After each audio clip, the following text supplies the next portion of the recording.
بسم الله الرحمن الرحيم. Assalamu alaikum wa rahmatullahi wa barakatuh. And our topic again is the post-nuclear world, nuclear war world. And in this video, we look at the internet in a post-nuclear war world.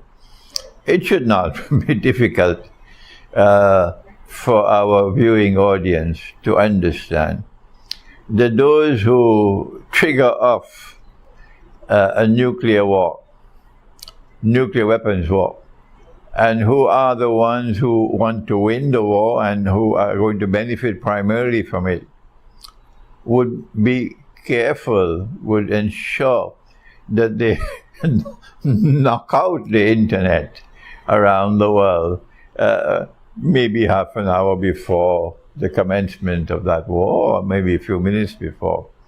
How they do this? I am not a specialist in that technology. I'm not a specialist, so there will be viewers who have much more knowledge of this than I do. But would it be possible for the entire internet to be shut down? Is it possible? Yes, I believe it is possible, but you can confirm it for me, those who are listening to this video. And so I got an email from one of my students, and he advised me. He says, listen, you have to prepare for that. The nuclear war can take place at any time, and you have to prepare for that.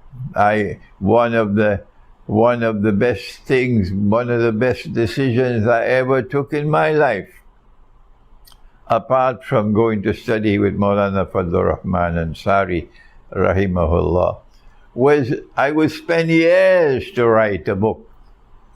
I prefer to be outside and to enjoy the sunshine and the breeze and listen to the birds and go by the seaside as others are doing.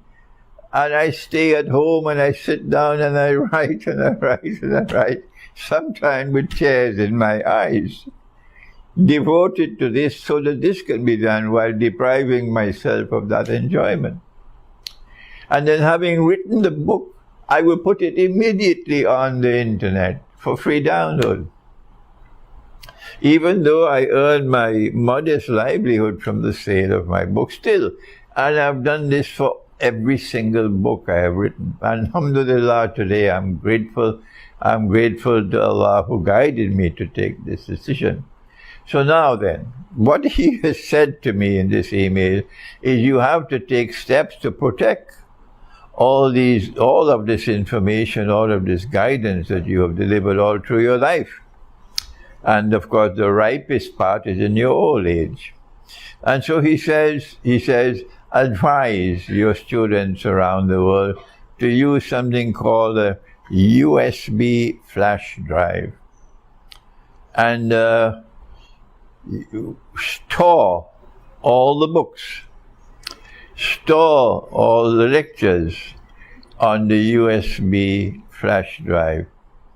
The books, of course, should not be difficult to store.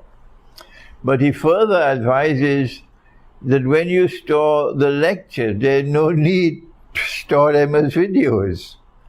What is more important is the audio. And if you're storing only the audio, it makes it so much easier than storing the videos as well. It will greatly reduce the size of the drive. This is what he said to me. And the sound is what is more important. Let me read it. The plus side is the sound. The sound, for sound only, is that you simply need a battery operated, what is that? MP3 player. I don't know what's that. An MP3 player. And a battery-operated MP3 player. Whereas with the video, you require a device with a screen as well. And so I'm recording this video for you because we know what's coming ahead.